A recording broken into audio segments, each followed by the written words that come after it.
So, back for the end of March. Not much of an update this month, as unfortunately I didn't manage to get any games. But I did manage to finish my Witch Hunters off of what I have of them. Quite happy with how they come out, especially with the variant on the bases. But a few of them still to pick up. So most of this month I wanted to talk about tournament I have coming up. Heading over interstate, the first time since GG1. If I can get it to focus. Interesting, I think you found round 1 being Henchman Hardcore and rounds 2 and 3 being full 50 stone games.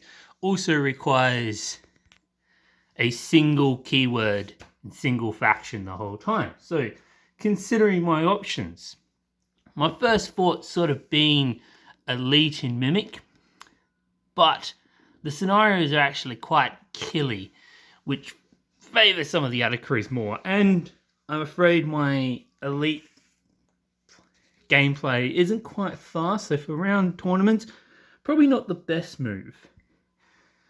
As for Marshals, mostly missing some key pieces I find. I'm hopefully doing an order soon, so they'll be plugging those gaps and be up and running. I also don't much care for my choices for the Henchman Hardcore list.